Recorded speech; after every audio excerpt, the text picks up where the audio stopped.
Alright, so Daytona was really like a roulette wheel for the NASCAR Cup Series, ending with two massive crashes in the last 5 laps, including the wreck that ended the race. And now we get to go to Atlanta and do it all again. Let's go with this episode of Fantasy Friday.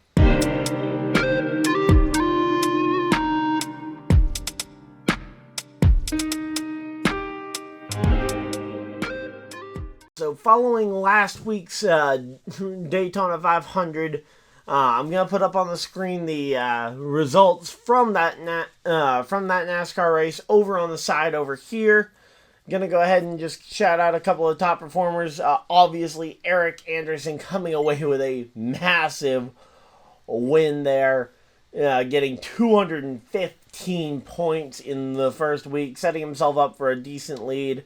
Of course, hoping to try and repeat it, but the fact that he had that big a lead after 1 week, you can never say no to that kind of success.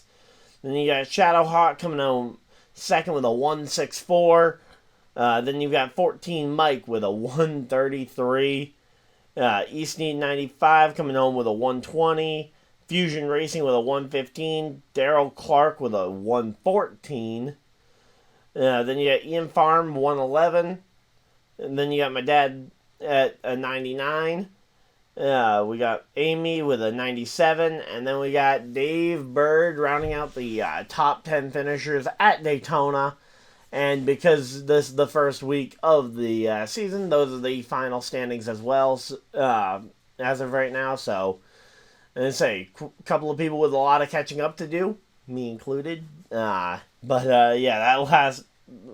second to last wreck really derailed my day. But okay, so over here on the top of the board here, I've got the odds for Atlanta here, and yes, these are Vegas's favorites, and I think your winner will probably come off of this list, and I will talk about why in a minute or two. But so Joey Logano, the odds-on favorite at 900, but you'll notice a trend here. Plus 1,000 for Byron, plus 1,000 for Hamlin, plus 1,000 for Blaney, plus 1,100 for Elliott, 1,200 for Kyle Busch and Kyle Larson. Then you got Christopher Bell and Brad Keselowski, both at plus 1,400, and rounding out your top 10 odds on the day is Ross Chastain at 1,600. And, this race is going to be incredibly close, and I think the biggest thing that will make or break a fantasy day will be getting the good balance of front runners and back of the pack drivers, as opposed to Daytona last week, where I think that you realistically wanted to try and incorporate several back markers. I think you're going to see your winner come from that list. And I think even potentially a lot of the top 5 might come from that list. But there is going to be somebody in the mix that is a surprise. And, we're just going to have to wait and see. We've seen twice the eventual race winner starting on the pole position. So, looking at qualifying tomorrow, which is unfortunate because this is a Friday series. So, this is already coming out pretty late in the day. But, whoever ends up sitting on the pole for that race is very likely to end up getting the win. Again, 2 out of 4 events have led to that, so I would say your winner is probably going to come from that list. But if it doesn't, I'm going to go ahead and tell you about some other dark horses to maybe fill out your lineup. Also, if you guys just have a bad feeling about one or two of these names, I'll give you a few other names to go ahead and talk about. Not to mention there are some drivers that aren't pictured here that have had success, so let's go ahead and pull those up now. So, over here, I've got the list of odds here, and these are hand-picked from the guys who didn't finish inside that top 10 on the odds list. So you got guys like Tyler Reddick, Bubba Wallace, mainly trying to make up for the fact that I definitely undervalued the speed of the Toyotas at Daytona. So Tyler Reddick, that 45 car, looked very good in its over the last, especially in the first year of this new Atlanta with Kurt Busch behind the wheel. So I certainly wouldn't put it past Tyler Reddick to potentially find victory lane here, especially where Bubba is such a good super speedway racer, and what he's potentially taught Tyler Reddick over the year that they've been teammates now. Not to mention you also have Bubba Wallace there. Again, good super speedway racer. Wouldn't be shocked to see him find his way through the field or potentially even qualify well and just be able to stay there.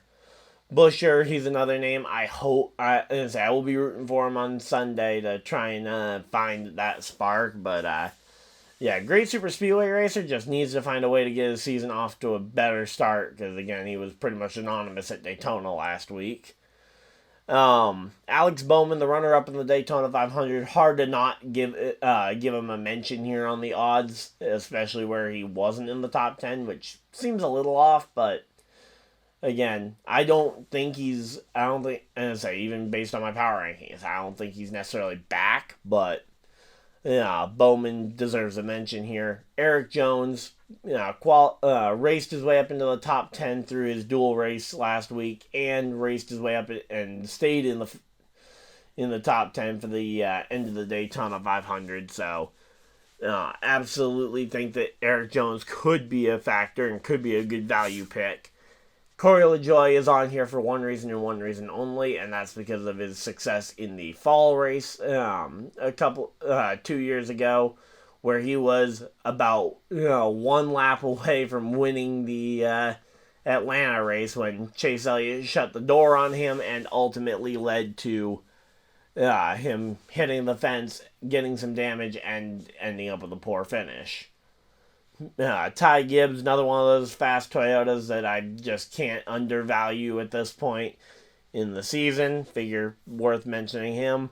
Daniel Suarez, he's one of those drivers that you just kind of assume has to break out at some point. And again, I think that the pressure is going to be mounting, and he could be a good value pick this weekend at Atlanta. Especially if he ends up qualifying well, which, who knows? It's hard to really guess on qualifying.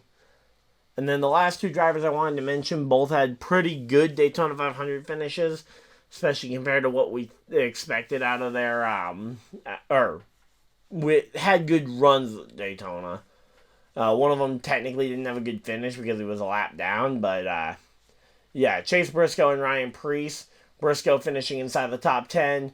Preece was fighting inside the top 5, but was technically a lap down, so his finish actually wasn't as good as it should have been. So, yeah. Again, some good drivers that, if they can qualify in the front, which Stewart House Racing qualified on the pole with Eric Almirola a couple years ago for this race, they could potentially control the front of this race and just maintain the lead. So, those are some of your top odds makers. Now I'm going to go ahead and put together my own personal roster. It's going to be a little bit tough without qualifying results to go off of, but I'm going to go ahead, I'm going to assemble a roster, and we will see how it looks. Alright, so over on the side over here, I have got my lineup set. Now, one massive caveat, and you guys can probably already tell the spot I'm going to be talking about here. But, yeah, so I picked the top 5 people that I want, and I left Corey LaJoie in my garage. I will be swapping him out if one of my... if one of the guys at the top of that list, 1 through 5, doesn't get the pole, I will be putting the pole sitter in over Corey LaJoie. If one of those 5 guys gets the pole, I'll leave Corey LaJoie in there, but yeah, just based on the fact that I think the pole sitter's got a really good shot to win this race, yeah, no doubt I'm putting him in there, or I'm putting them over there, so yeah, that's going to be my lineup. Just looking at the rest of it, though, guys like William Byron, he's a 2-time winner of it at Atlanta on the new configuration. So, had to put William Byron in there. Big Kyle Busch fan. Chevy, as I say, obviously Kyle Busch wasn't able to perform as well at Daytona as we would have liked. But I got him in there this week, hoping for some good results out of the Chevy camp. Eric Jones really impressed me at Daytona, so I put him in here for the Atlanta race, hoping for a good kind of payback or return on that one. And then you got Christopher Bell, who's finished pretty well at the Atlanta Super Speedway races and coming off a third place finish last week. I know they aren't an exact 1-for-1, but this is a driver I think that could qualify well, potentially even sit on the pole. And if he can stay in that top 5, top 10 most of the day, I think he could end up getting away with this one. And Brad Keselowski, he was top 10 in both races last year, including he should have won the Xfinity race if he had just made one block on Joey Logano. But ultimately, he didn't make the block on Joey Logano. Logano went and passed him on the last lap, and Brad Keselowski ends up coming home second in the spring race last year. So those are my 5 picks. And again, Corey LaJoie, he's mainly just a flavor pick there off of how he ended up performing at the 2022 summer race. But again, if say a Logano or somebody else off this list wins the pole, they will definitely take that spot before that. But qualifying's happening tomorrow, so hopefully you guys enjoyed. I know this episode's coming out late, but yeah, this has been Fantasy Friday with Ryan. Hopefully you guys enjoyed, and I will see you guys tomorrow for the I will be trying to get home as soon as I can for the NASCAR Truck Series race. I'm going to try and stream both Trucks and Xfinity tomorrow. And then we got the Cup Series on Sunday, so hopefully you guys enjoyed. If you guys did, leave a like in the video, subscribe if you guys are new. Link will be in the description. If you guys want to join in on the Fantasy League, you will be a week behind, but we will be shouting out the week-by-week results in addition to the overall standing, so you'll still definitely have a chance to be a part of this series.